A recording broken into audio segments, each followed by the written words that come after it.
This is Inspirational Women, a weekly series shining the spotlight on female trailblazers making a true difference in our community. Once again, here is Kate Daniels. Casey Davis is the executive director of the Edmonds Food Bank, and Kellie Lewis, the marketing and communications manager. They bring us some hugely important insights about nutrition and food insecurity right here in our neighborhoods with our neighbors. And it might even be one of us. Casey Davis and Kellie Lewis, good morning, and thank you so much for being with us this morning. We really appreciate the opportunity to share about food insecurity in our world. And that is such a key subject, not for just this half hour this morning, but just in general for too many people in our communities here in the Puget Sound and across the country. But here we are speaking specifically about the Edmonds Food Bank. And Casey, you have a really strong and important history with the Edmonds Food Bank that dates back, well, really a decade or more, I think, right? A little less than a decade. Okay. Yeah, I started in 2018 and helped the Edmonds United Methodist Church move this from being a mission of their church to being its own independent 501c3, opening up a lot more avenues for us to serve the community. And I dare say the journey has not been a straight path. Neither for me nor the food bank. I am used to things being convoluted, but that's okay. It gives you an opportunity to be creative. And I know you love that word, creative. I do. I believe that when we focus on how we did it and not how we can impact the community in the future, just how it was done doesn't solve the problem because the world is constantly changing around us. Oh, yes, indeed it is. What's interesting to me is how people come to do the work that they do. So you've been with the Edmonds Food Bank now since 2018. Mm-hmm. And prior to that, were you involved in this kind of work? I am a lifelong volunteer. Okay. I started volunteering at 14, being involved in nonprofits in different ways, including serving on the boards. But the bottom line is volunteering saved my life in my 20s. I was not in a good place. I was very depressed and suicidal, and getting out of my own way and supporting other people, finding community, not necessarily people, but community and a direction to look out beyond myself, helped pull me out of that, along with counseling and other things, but that piece. And I believe that volunteering and our volunteers at Edmonds Food Bank are key to everything we do. Boy, that is beautiful. We should have like a poster that talks about volunteerism and what it does for the community, but it does more for us, right? Absolutely. When we genuinely focus on a common mission, helping people receive food in a dignified way, then what happens is we move outside of ourselves and we start to build community and connection, and community and connection improves everybody's life. And I think in your sharing this, and thank you for being so honest, so open about how you came to this work, is that it's not a job that you have. You're not doing this just because it's your 9 to 5, because it's something you have a passion for. It's like your heart is so enmeshed in it. It is, and that's actually not where it started. I was looking for an opportunity to give back but get paid as sort of a retirement thing. And it didn't take very long for me to realize that all of the things I've done in life, the working for the Fortune 50s, the owning my own business, the degrees, all of those things and all the volunteerism that I had packaged together put me in a very unique position to weather some interesting experiences at the Edmonds Food Bank, whether it's political impacts, whether it's COVID, whether it's smoke right now that we're dealing with. I mean, there are people in central and eastern Washington right now who have lost their homes. It was the one thing And that's what we always talk about at the food bank. There's one thing. And my experience has allowed me to have experienced, unfortunately, some of those one things to put me in a position to hopefully be innovative in how we support others whose one thing caused them to need to come to the food bank. So looking at the history of this as you came to work with the Edmonds Food Bank, all of a sudden, just in the early couple of years, COVID hit. So what had been going on was not going to work going forward at that time. And there your creativity kicked in. Absolutely. We provided in-person shopping for our customers. We could serve, we thought maybe a maximum of 400 families a week if we really pushed ourselves. But they got to choose their food. We had opportunities to interact with our customers. And then we heard in 3 days, the governor's going to shut everything down. And so we came together very quickly and created a system that allowed us to do online ordering, which allowed for dignity and choice and nutritional value to be available to our customers in the way they choose to take it. And we put that system in place, and then we figured out how to support it with a lot of great volunteer help. And we started serving those customers. And it's lucky we did, because COVID was challenging. And we saw over 500 families some weeks. But here's the shocking part. Now we see nearly 1,700 families some weeks. So that system that was built to support us so that we could get through and get back to in-person shopping, we had to pivot yet again to say, oh, no, how do we grow this? How do we start home delivery for those people in COVID who couldn't get out, and now it's grown into a program with 200 households? How do we support people whose languages are different from ours? Who can we partner with so that they can get food that's culturally appropriate and they can ask the questions in a language they feel comfortable with, but we can still support them? Yeah. So that's about partnership. And do you have then volunteers that would fit those different language categories so you can provide that kind of connection? Not only volunteers, but staff. Oh. I made a commitment soon after I started hiring people. Our senior programs manager speaks Spanish. Our marketing communications manager speaks Spanish. Our distribution coordinator speaks Ukrainian and Russian. We partner with Korean Community Services Center, who works with us so when we serve our Korean community, which is fairly large, they have people speaking that language.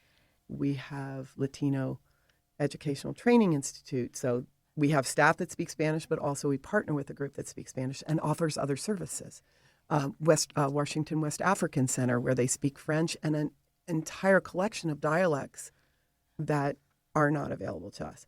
Then we also have somebody who does sign language on our staff, and we always ask if our volunteers speak other languages, and often they get a walkie-talkie and have to run out into the parking lot because somebody is speaking Farsi or Japanese or Chinese or all kinds of other languages. We have, I think at last, we have 7 major languages that are spoken, and then another 15 or so that we get on occasion. Oh, that is so amazing. To have all of that thought through, that you just certainly have the staff that provides that service, but have the community connections too, that can't help but expand the awareness and those people being referring or potentially supporting or in some way being involved with Edmonds Food Bank.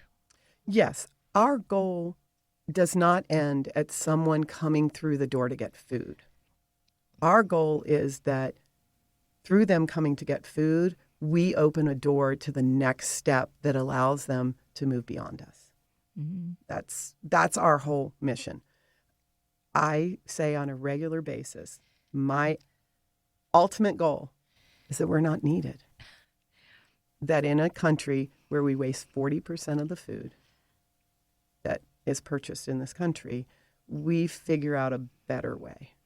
And that's what I'm always after. Mm-hmm. What's the better way? And if somebody has an idea on that, and it doesn't apply to food insecurity right now, how can we grab that idea and apply it to food insecurity to make the path towards that ultimate goal better? because there are these intersections that go on in our life. So it isn't solely food. It might be the thing that is necessarily right now. I'm hungry, and you provide something, but you're building a connection that really goes beyond just that food, building community, building awareness as to what else might be needed in their life, right? Absolutely. Our goal within Edmonds is to move from where we are now, which is somewhat restricted in space. Church is wonderful to support us and to rent space to us. But we need a little more space so all those partners can be available, because it's a very low barrier to get food. Mm-hmm. I need food. There's your food. What kind of food do you need? How can we help you get that food? But to move to the next doorway, we need our partners. Mm-hmm. And if we had a space that was a third space environment, right, then those partners could be in and out of that space with us. Yes. And we could, oh, you've never learned to cook. We have a kitchen. We have people who teach cooking. You need tutoring? We have partners who come in here. A meal is served. You can shop, and someone gets tutoring. That open door space. And that open door isn't restricted to just someone who needs food, but people who need a sense of community. They can volunteer. People who just want connection. They can come and enjoy a meal with others. People who need food. Absolutely. Please come and join us. So all of those different aspects can come together in that space. Yeah. Right now, though, it's limited to this church space. You mentioned the online ordering, but are people able to come and shop within a space at the church? Yes, if they have special dietary needs. We have individuals who have dietary needs through doctors because of illness, because of chronic disease, because of lifelong health issues. Those individuals come in. We actually did offer it to more than just those people at one point. But what we learned is our customers understand that we're giving them the best we have available at the time they're coming. And it takes 10 minutes for them to come and pick up their order. There's no lines, there's no waiting. And time is something we forget about. When we have the opportunity to, I don't know, I'll use an old school example, drop off our clothing to be cleaned at a dry cleaners or wash, right? Mm-hmm. Instead of doing it ourselves. When we have time to wander through a grocery store, or we can choose to order online when we're busy. Time is such a valuable commodity. Mm-hmm. And our customers value that. So many of them, when we offered the opportunity to come in, were like, I did it once, but honestly, that's 30 minutes and this is 10 minutes. And that means I can get my kids to soccer. Yeah. That means I can get home and make a meal. And so most of them choose that. But we have other options. Some people are homebound. They don't have friends or neighbors who can come. That's why we deliver to over 200 households every week. Some of them don't feel comfortable yet at the food bank, but they feel very comfortable at one of our partner locations. So we have a mobile pantry that we've added that now goes out and they can shop at that location. So how does that work? I've not heard, I don't think anywhere in our King County area that we have that. Perhaps there is. I'm just not There probably are. We have a few in the 17 Snohomish food banks that exist. We have a trailer that is set up as a little mobile market. It has shelves with food on it, and we drive that to a location with a van that is has a freezer unit on it so we can keep the food safe. Mm-hmm. And we open up the doors and customers can walk through that space and select from the items. It's not as complete a list as we might have other places. Plenty of fresh fruits and vegetables, some canned goods, some proteins, whatever that particular group has indicated they want us to bring, which is key. Again, the dignity. They have a say in what they are receiving. Yeah. So we drive that in, we open up, we drop the back down, so it's a walk-up path. They walk through, shop with little carts that we have or into their own bags, and then on the way out, they can check in with some of our staff, and we let them know the next time we're going to be in the area. Which is how often? We distribute every week in certain locations, and then some locations we do twice a month and some we do once a month. We would love to be able to do every location every week because people need food every week. Yeah. We just don't have the capacity to do that at this time. But it's on the wish list, and in a new building, we'd have more hours available to us, so we'd be able to do more of that kind of work. Right. Just with the spectrum of opportunities of services available, like the way that people can access food, really feels like there's so much love, so much care that's gone into helping the people, not expecting everyone to just come to the food bank, but all the creative ways, the online, having the mobile pantries available, food delivery. I mean, that really it seems to be just covering all the necessary points. Yes. And one of the ways we look at that is you can do all those things from your house, most likely.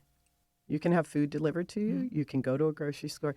So why do we create a have and have not situation? If I have access to it, why can't anyone else to the best of our ability? And it shouldn't be less than because they need it to be delivered to their house. So it shouldn't be that they don't have choice of what gets delivered. Yeah. And that's wasteful on both sides. They don't feel respected, and we're giving them food they're not going to use. It just adds to that problem. I was thinking today, looking at some numbers over the past few weeks, Snohomish County is the third largest county in the state. Has about 800,000 people in it. In Washington State, more people than that are food insecure.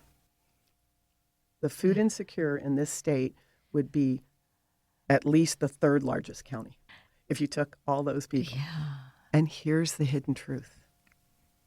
I was food insecure, and no one knew it. I would have never gone to a food bank because I didn't know they existed. As a matter of fact, as a term, I like to say face food insecurity versus I am food insecure. Because again, let's not put a label on someone. Yes. Yeah. But more importantly, I didn't know what that meant. I skip a meal every day. This was me talking when my children were young. I skip a meal every day. Oh, I'm doing it because it's great. It's healthy. That whole thing about doing one diet or another where they say to fast for a certain amount. Whatever. I had a million reasons why I skipped a meal every day. I skipped a meal every day because then I could ensure I was spending money on higher quality food. So when my family came home from work in the evening and I finished my job, we were having a nutritious, culturally appropriate for me dinner. That's why I skipped a meal. And guess what that is? That's facing food insecurity. Yes. And that's the part that people don't get when they make judgments about somebody being food insecure. And when we've seen how prices have skyrocketed, literally skyrocketed these days, I think more people, as you said, the numbers have really kept increasing for the people that you serve. And it's just really, a result of how we see what the costs are. And it makes It doesn't perfect sense. stop right now. No. So you are absolutely correct. The increase in food prices. And just so you know, food banks maybe give a quarter. Our goal is a third of the nutritional value that individuals need for a week. So we're not providing them with everything they need. We can't do that. And by the way, as a matter of dignity, we explain that from day one. Here's the sad truth. When we hear from a customer that because prices are so high, what we are providing them is providing half or 2/3. They're making that food go that far. Wow. Now, let's think about that in the long term. Because if, as we all know, not if, but food is medicine. It's what feeds our body. It's what feeds our brain. And if they are taking their nutritional health and putting it at risk, what are the long-term impacts to our communities because of that? To the children, Yes. to the seniors, to the parents who are trying to take care of their children, to the people who are working for the people who are saying food insecurity isn't a problem. It's that balancing act of understanding that to me, it's a personal issue. To me, it's a matter of dignity. To me, it's a human right.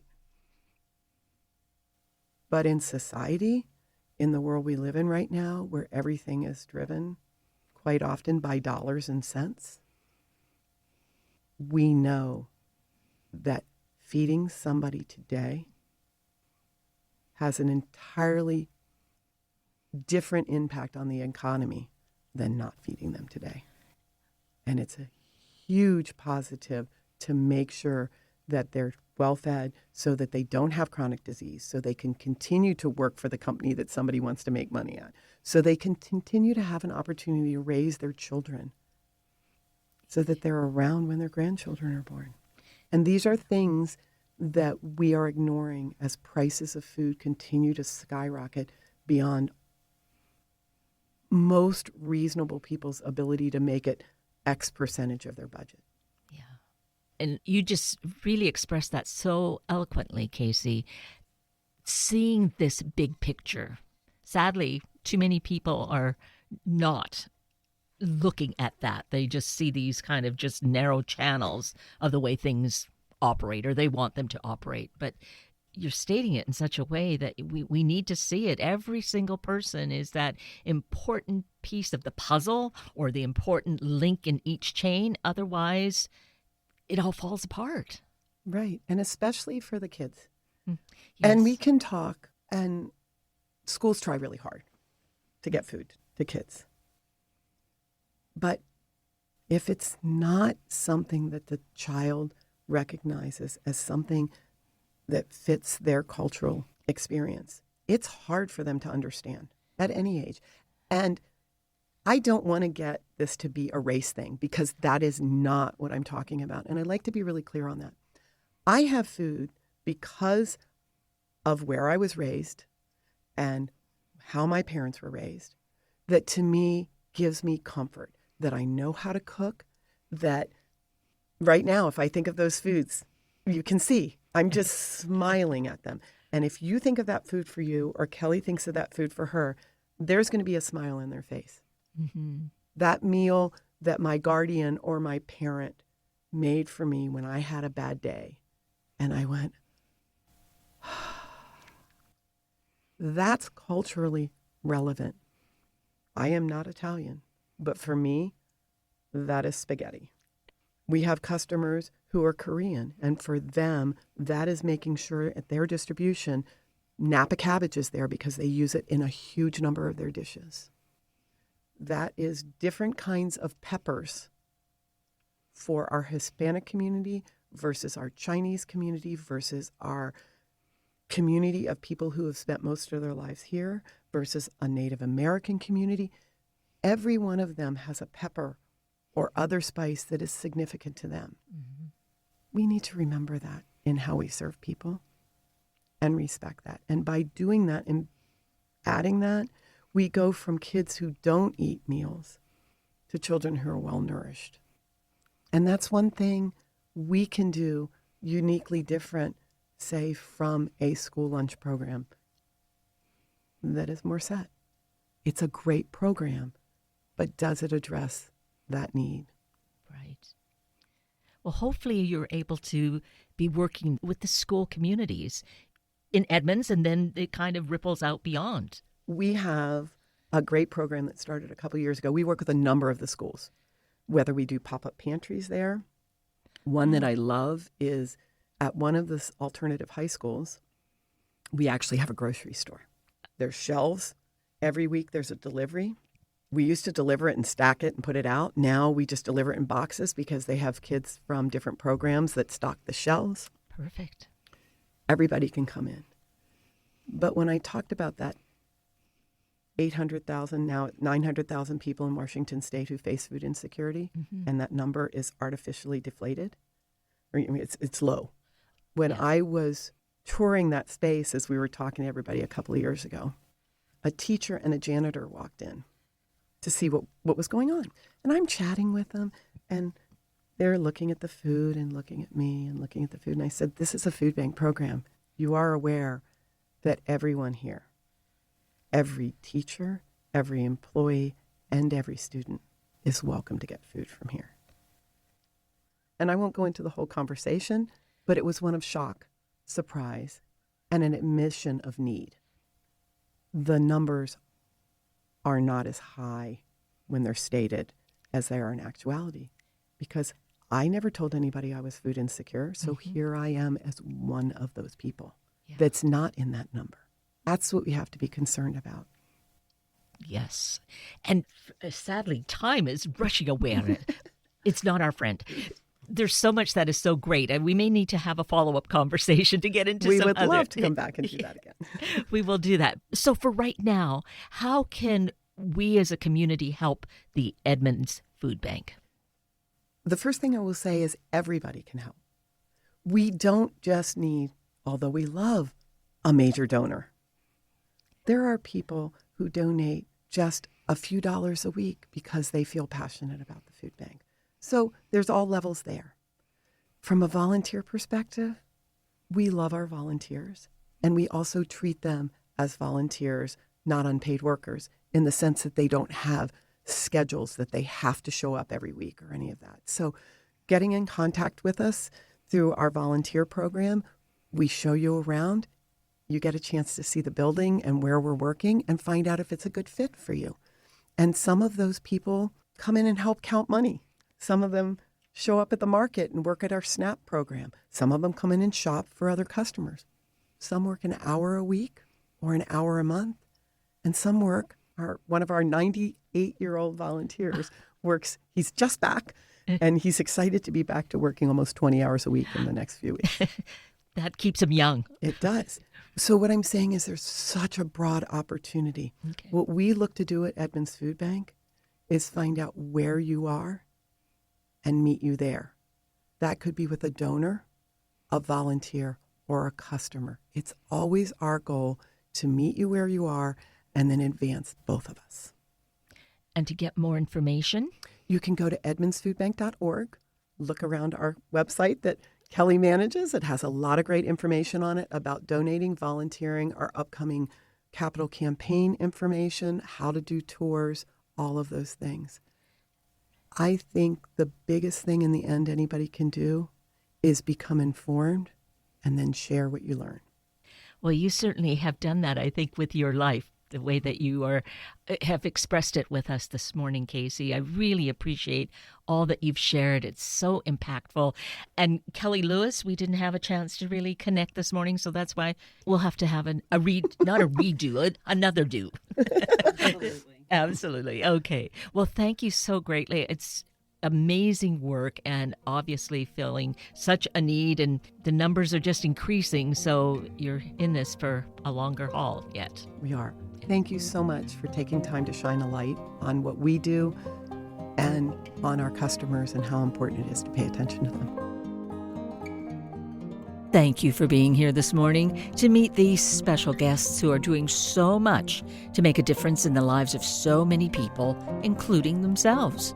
Please check this station's website for the podcasts for more information about these guests, and please share the stories with your family and friends. I'm Kate Daniels.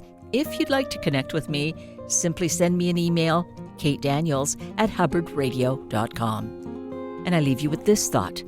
Life is a matter of choices, and every choice you make makes you. Thank you for listening to Inspirational Women. Tune in every Sunday morning at this time to hear about those truly empowering the Northwest community, all for the greater good. Sunday Morning Magazine and Inspirational Women are a public service of Hubbard Radio Seattle.